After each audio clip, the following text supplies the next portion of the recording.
안녕하십니까. 반갑습니다. 북한 개방방송의 오프너 선교사입니다. Здравствуйте. 북한의 백성이 더 이상 굶어 죽지 않으려면 중국처럼 개방할 수 있도록 기도를 부탁드립니다. Пожалуйста, молитесь за то, чтобы Северная Корея открылась как Китай, и чтобы ее народ больше не умирал от голода. 북한에 복음이 들어가려면 중국처럼 개방해야 합니다. Чтобы Евангелие проникло в Северную Корею, она должна открыться как Китай. 오늘은 당신은 의인입니까? 죄인입니까에 대하여 말씀을 드리겠습니다. Праведен ли ты сегодня? Ты грешник? Позвольте мне рассказать вам об этом. 로마서 3장 10절 기록된 바 의인은 없나니 하나도 없으며 К римлянам 3 глава, 10 стихе, как написано, «Нет праведного ни одного». 바울이 왜 모든 사람이 죄인임을 철저하게 고발하고 있습니까? 그것은 죄를 깨닫게 하기 위함입니다. Почему Павел категорически обвиняет всех людей в грехах? Это нужно для того, чтобы мы осознали свои грехи. 로마서 3장 20절 그러므로 율법의 행위로 그 앞에 의롭다 하심을 얻을 육체가 없나니 율법으로는 죄를 깨달음이니라. Римлянам 3 глава, 20 стих. «Итак, делами закона не оправдывается перед ним никакая плоть, ибо законом познается грех». 모든 사람은 다 하나님의 심판을 받아야 합니다. 지옥으로 갈 수밖에 없다는 심판자 앞에 선 자만에게 십자가는 복음이 됩니다. Каждый должен быть судим Богом. Крест становится Евангелием только для тех, кто перед судом признает, что у них нет другого выбора, кроме как отправиться в ад. 심판받을 죄인임을 아는 자에게만 의롭게 하시는 하나님 예수님이 복음이 됩니다. Иисус, оправдывающий только тех, кто знает и признает, что они грешники, подлежащие суду, становится Евангелием. 로마서 3장 21절 이제는 율법 외에 하나님의 한 의가 나타났으니 율법과 선지자들에게 받은 증거니라. Римлянам 3 глава, 21 стих. «Но теперь правда Божия открылась независимо от закона, о чем свидетельствуют закон и пророки». 의인은 없고 모든 사람이 심판을 받아야 하기 때문에 이제는 율법 외에 하나님의 한 의가 나타났다는 것입니다. Поскольку праведника нет, и всех надо судить, то помимо закона теперь появилась и праведность Божия. 의인은 없는데 하나님의 한 의가 나타났다는 것이 기쁜 소식입니다. Хорошая новость заключается в том, что праведность Божия появилась, хотя праведного человека не существует. 의로우신 예수님을 믿는 모든 사람에게 예수님의 의가 미칩니다. Праведность Иисуса распространяется на всех, кто верит в праведного Иисуса. 온 세상에는 의인이 없는데 의인이 되는 방법이 생겼습니다. 즉 예수님을 믿으면 의인이 됩니다. В целом мире нет праведных людей, но теперь появился способ стать таковыми. Другими словами, если вы верите в Иисуса, вы становитесь праведными. 예수님을 믿는다는 것은 예수님과 연합되는 것입니다. 예수님과 연합된 자는 제사함을 받고 의인이 됩니다. Верить в Иисуса означает быть единым с Иисусом. Те, кто соединен с Иисусом, получают прощение грехов и становятся праведниками. 이것이 믿는 자에게 미치는 하나님의 의입니다.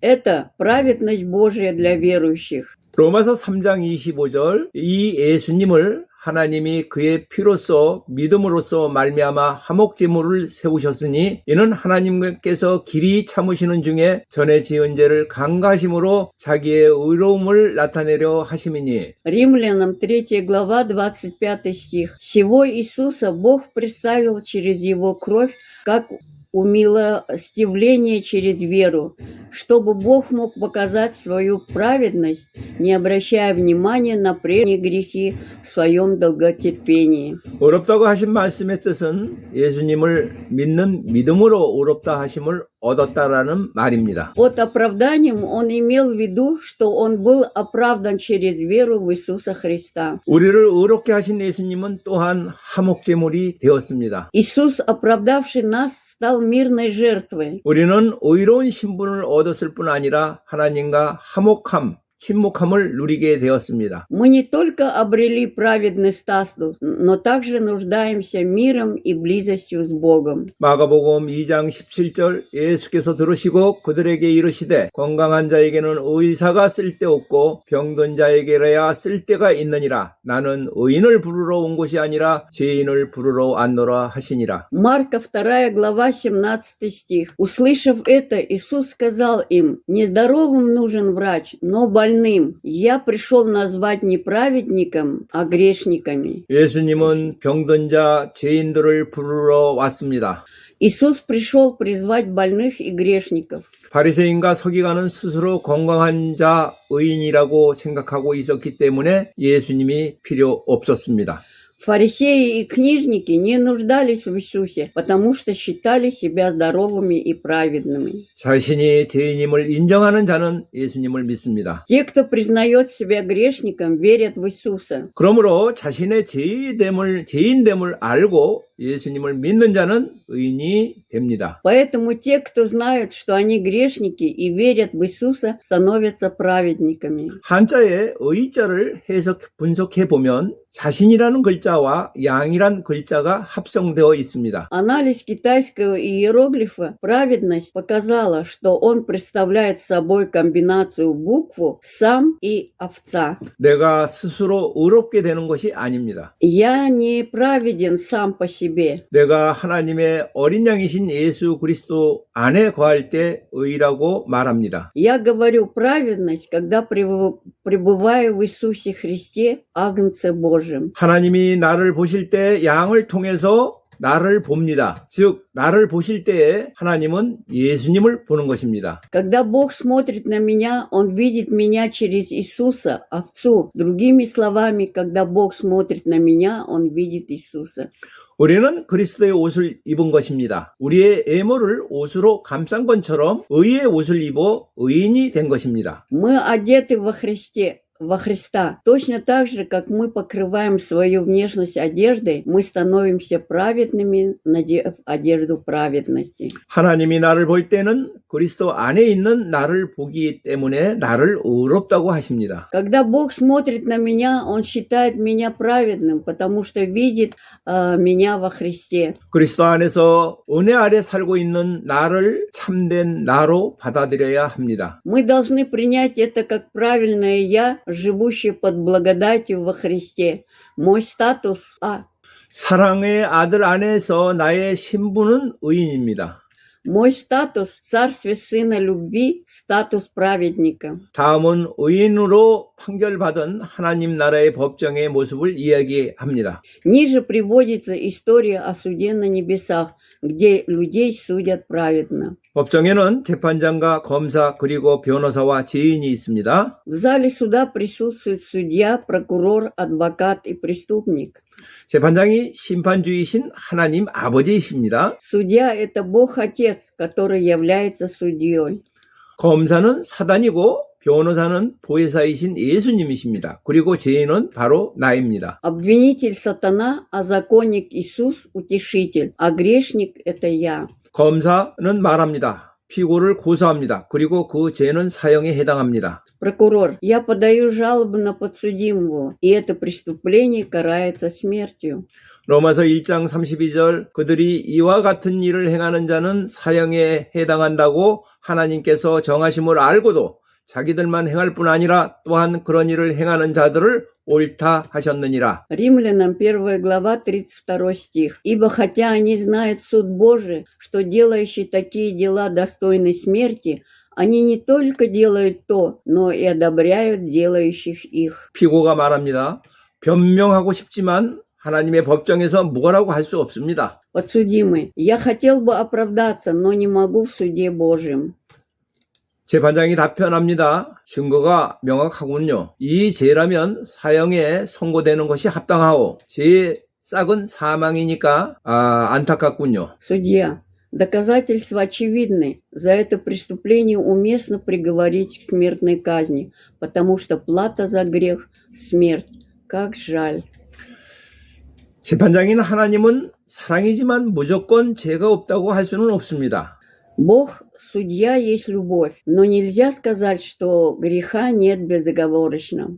변호사가 말합니다. 검사의 고소와 처벌의 요구는 모두 증거가 명확하고 합법적이기 때문에 수용합니다. Адвокат, мы принимаем жалобу прокурора и требуем наказания, поскольку доказательства ясны и законны. 피고가 말합니다.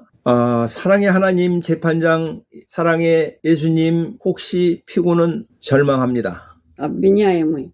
Судья, Бог любви, отчаивается в отношении любого обвиняемого, который когда-либо испытал любовь Иисуса. 피고는 절망하고 맙니다.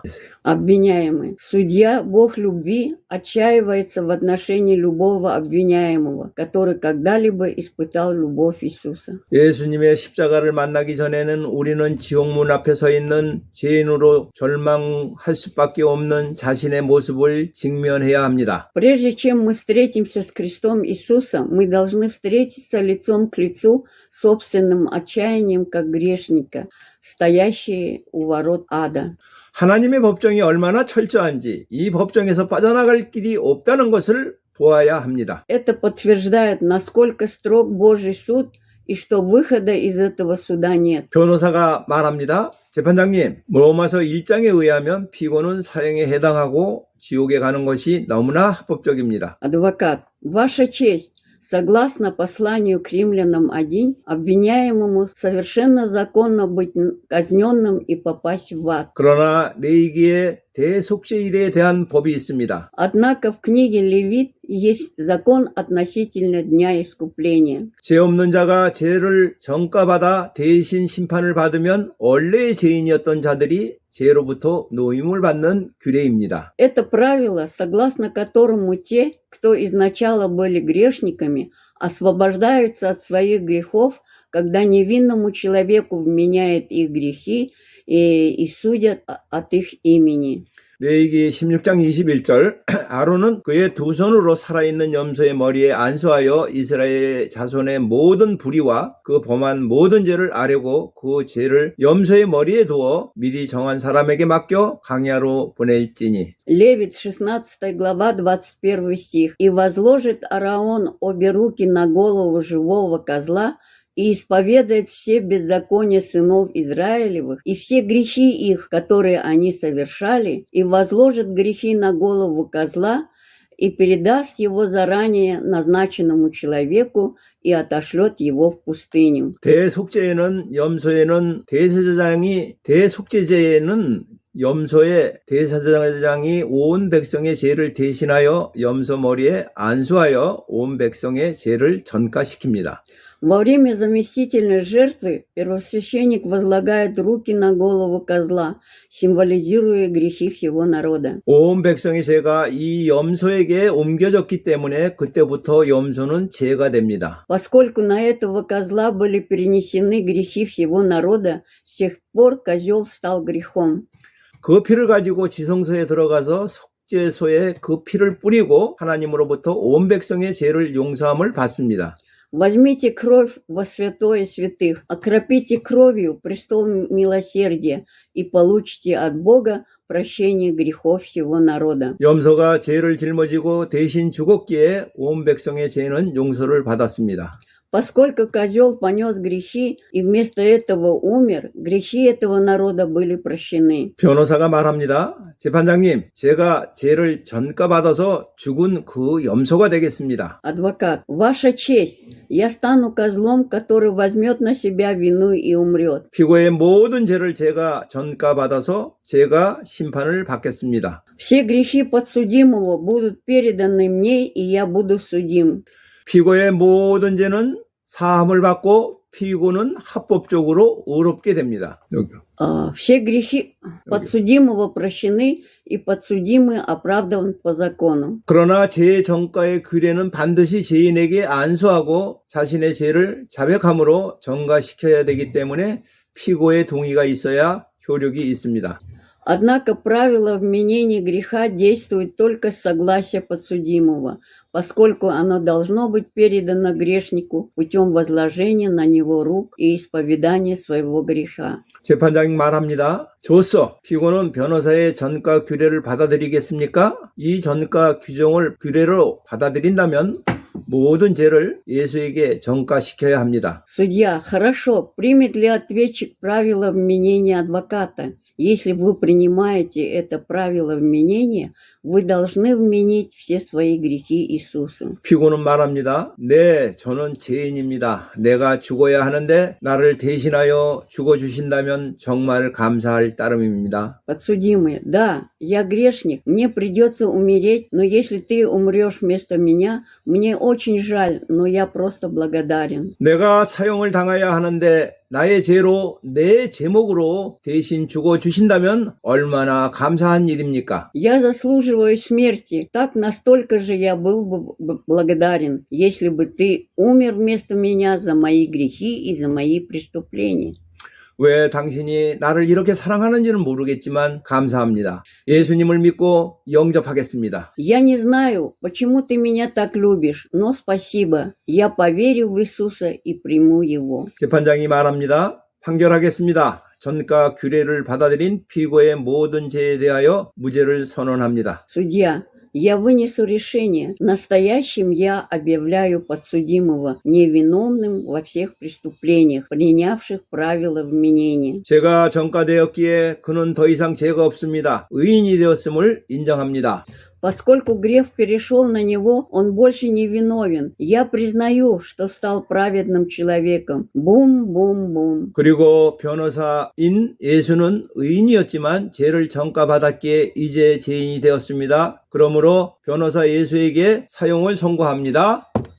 И хотя Иисус, защитник, был праведником, теперь он стал грешником, потому что его грех перешел на него. Поэтому адвоката Иисуса приговаривают к смертной казни. Бум-бум-бум. 하나님의 법정에서 합법적으로 의롭게 된 나를 이제 아무도 정죄하거나 송사할 수 없습니다. Теперь, когда я был юридически оправдан в суде Божьем, никто не может меня осудить или обвинить. 나는 스스로 힘으로 의로워진 것이 아니라 예수님의 은혜로 의롭게 되었습니다. Я был оправдан не своей собственной силой, а благодатью Иисуса. 의롭게 된 죄인은 이제는 은혜가 감사하여 예수님의 십자가의 길을 따라가는 것입니다. Оправданные грешники теперь благодарны за благодать и следуют путем креста Иисуса. 나는 죄인이 되어 죽으시는 예수님을 끝까지 봅니다. 그리고 죄가 되어 죽으시는 예수님이 죽을 때 내 죄가 죽습니다. Я вижу, как Иисус умирает как грешник до конца, и когда им умирает Иисус, который становится грехом, и умирает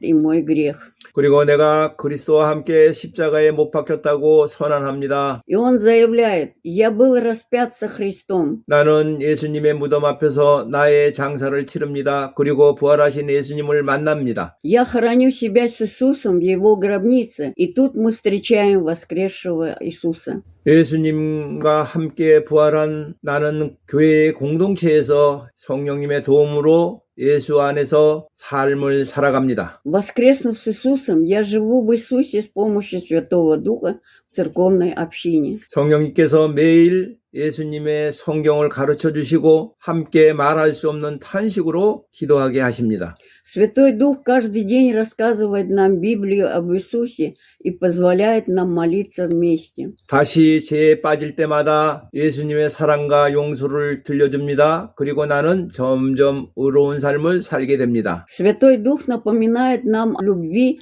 и прощении Иисуса каждый раз, когда мы снова впадаем в грех, и я начинаю жить все более преданной жизнью, праведной жизнью. 사단은 우리가 죄를 지을 때마다 계속 정죄합니다. 너는 죄를 지었기 때문에 죄인이다. Сатана продолжает осуждать нас каждый раз, когда мы грешим. Ты грешник, потому что ты согрешил. 그리고 하나님으로부터 피하고 도망가라고 합니다. И это говорит сатана, он говорит нам бежать от Бога. 그러나 하나님의 판결은 끝나고 다시 번복되지 않습니다. Однако Божий суд окончателен и больше не будет отменен. 로마서 8장 33절 누가 능히 하나님께서 택하신 자를 고발하리요 의롭다 하시는 이는 하나님이시니 Римлянам 8 глава 33 стих. Кто может обвинить избранных Божьих? Бог оправдывает. 검사인 사탄은 송사합니다. 그러나 재판장에서 이미 판결한 것에 대하여 다시 송사하는 것은 그 자체가 불법입니다. Сатана, прокурор, возбуждает дело, однако повторное возбуждение дела потому, что уже вынесено решением судьи, является незаконным. 어떤 피조물이라도 우리를 우리 주 그리스도 예수 안에 있는 하나님의 사랑에서 끊을 수 없으리라. 로마서 8장 39절 말씀입니다. Ничто во всем творении не может отлучить нас от любви Божией во Христе Иисусе, Господе нашим. Римлянам 8:39. 사단이 정죄할 때 당당하게 그리스도 안에 있는 나는 의인이라고 주장해야 합니다. 그리고 하나님 앞에 담대히 나갑니다. Когда сатана осуждает нас, мы должны с уверенностью заявлять, что мы праведны во Христе, и тогда мы смело предстаем перед Богом. 그러나 예수님 앞에서 저는 의인이에요. 이렇게 말할 수도 있습니다. 이렇게 말할 수 있습니까? Но вы не можете сказать: «Я праведен перед Иисусом». 오히려 예수님 왜 저와 같은 죄인을 위하여 십자가에 지셨습니까? 라고 할 것입니다. Скорее они говорили: «Иисус, почему ты нес крест за такого грешника, как я?» 예수님의 대속에도 불구하고 죄를 안전히 끊지 못할 때마다 예수님에게 죄인으로 용서해달라고 기도할 수밖에 없습니다. Несмотря на искупление Иисуса, всякий раз, когда мы не можем полностью перестать грешить, у нас нет другого выбора, кроме как молиться Иисусу о прощении греха. 그러므로 하나님 보좌 앞에 나갈 때마다 우리는 이 죄인을 불쌍히 여기소서 기도해야 합니다. Поэтому всякий раз, когда мы предстаем перед престолом Божьим, мы должны молиться: «Помилуй меня, грешного». 회개는 죄를 깨닫고 하나님께 되돌아가는 것입니다. Покаяние означает осознание своего греха и возвращение к Богу. 성령님이 우리 죄를 책망할 때마다 정직하게 하나님 앞에 나가야 합니다. Всякий раз, когда Святой Дух обличает нас в наших грехах, мы должны честно предстать перед Богом. 우리는 하나님 앞에서 철저한 죄인입니다. 죄인 중에 괴수입니다. 그러므로 날마다 십자가로 나가야 합니다. Мы полные грешники перед Богом, я величайший из грешников, поэтому мы должны каждый день приходить на крест. 십자가 앞에서 나가 옛자를 못 박아야 합니다. Мы должны пойти на крест и распять свое старое «я». 사단의 정죄의 목적은 회개가 아닙니다. 정죄를 인하여 하나님께로부터 멀어지게 하려는 것이 사단의 목적입니다. Цель осуждения сатаны не в том, чтобы заставить нас покаяться. Цель сатаны – увести людей от Бога посредством осуждения. 성령님은 죄를 책망하심으로 하나님께 더 가까이 나오게 합니다. 그리고 하나님을 더 사랑하게 함으로 깊이 연합하게 됩니다. Святой Дух приближает нас к Богу, обличая нас во грехе, и это делает нас глубоко объединенными благодаря еще большей любви к Богу. 신명기 7장 19절 내 하나님 여호와께서 너를 인도하여 내실 때에 내가 본 큰 시험과 이적과 기사와 강한 손과 편파를 기억하라.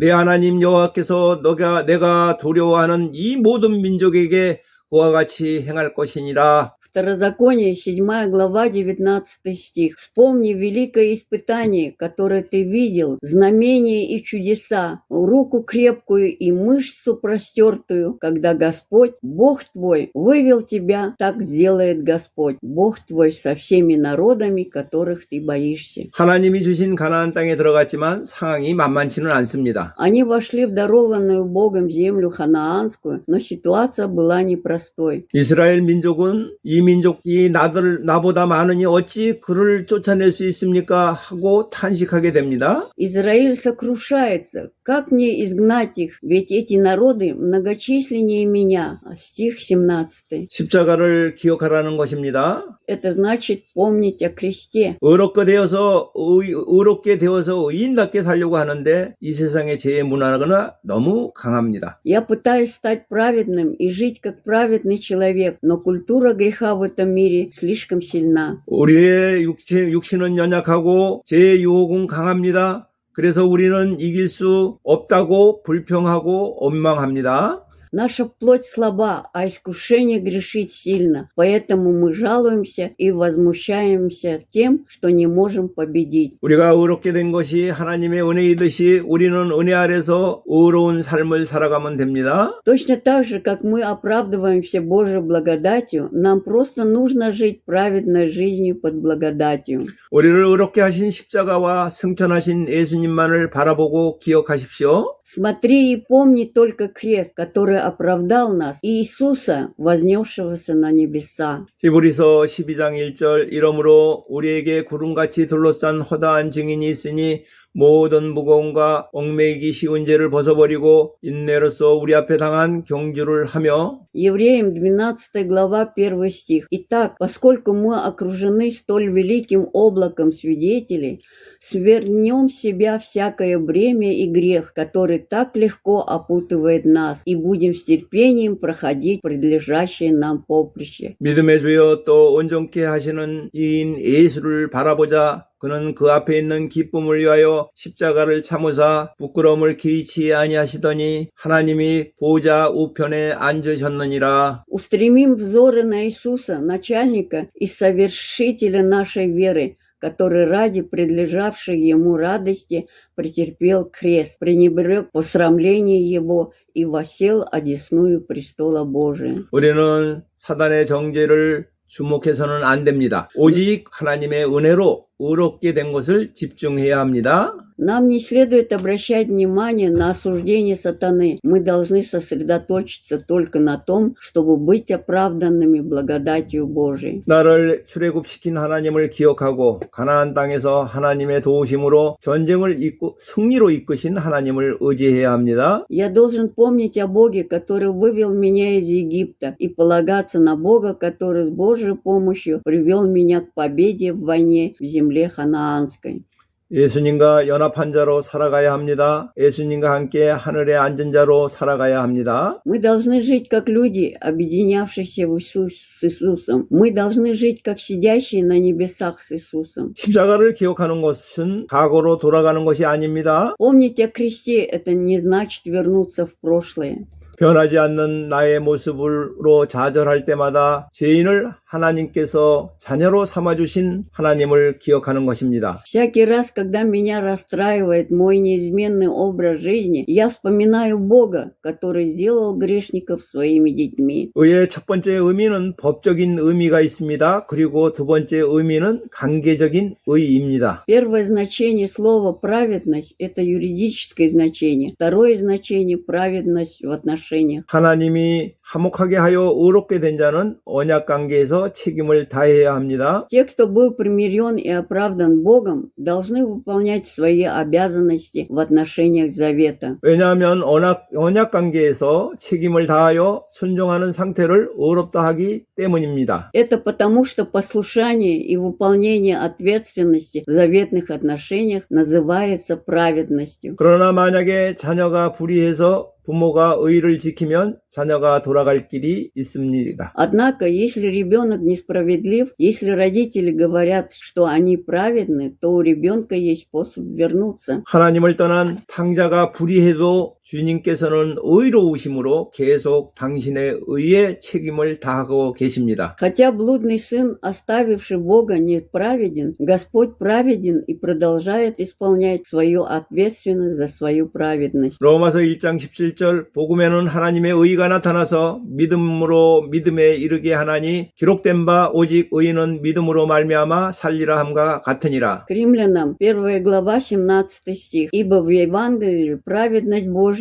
открывается от веры в веру, как написано, праведник верою жив будет. 말씀으로 살지 않으면 믿음에서 떠나 옛사람으로 살게 됩니다. Жить верой значит жить словом. Если вы не живете, 그러므로 어떤 상황 속에서도 우리는 말씀을 믿는 믿음으로 살아가야 합니다. поэтому в какой ситуации мы ни находились, мы должны жить верой в слово. 복음에는 하나님의 의가 나타나 있습니다. Праведность Божия открывается в Евангелии. 우리를 위하여 십자가에서 죽으시고 부활하신 하나님의 의가 나타나 있습니다. Открывается праведность Бога, умершего на кресте и воскресшего за нас. 이 복음을 듣고 묵상할 때마다 우리는 믿음에서 믿음에 이르게 됩니다. Каждый раз, когда мы слышим и размышляем над этим Евангелием, мы движемся от веры к веру. 하나님의 의는 우리의 믿음을 자라게 합니다. 하나님의 의는 사랑으로 나타나서 하나님과 연합하게 합니다. Божья праведность увеличивает нашу веру. Божья праведность проявляется как любовь и соединяет нас с Богом. 이렇게 하나님의 의를 믿고 믿음으로 성장한 사람은 오직 믿음으로 말미암아 살게 됩니다. Люди, которые знают праведность Божию и таким образом выросли в вере, живут одной верой. 우리는 복음에 나타난 하나님의 의를 어떻게 묵상할지 생각해 보시기 바랍니다. Давайте подумаем о том, как мы можем помнить и повиноваться праведности Божией, открытой в Евангелии. 지금까지 말씀드린 내용은 조용호 목사님이 지은 책 십자가의 비밀의 연합에서 발췌한 내용이었습니다. Информация, которую я упомянул до сих пор, была взята из Тайного Союза Креста, написанного пастором Чо Йон Хо. 다음 시간에는 당신은 거룩한 자입니까? 라는 질문에 대하여 말씀을 드리겠습니다. В следующий раз, ты святой? Позвольте мне задать вам вопрос. 다음에 만날 때까지 안녕히 계십시오. До следующей встречи. До свидания.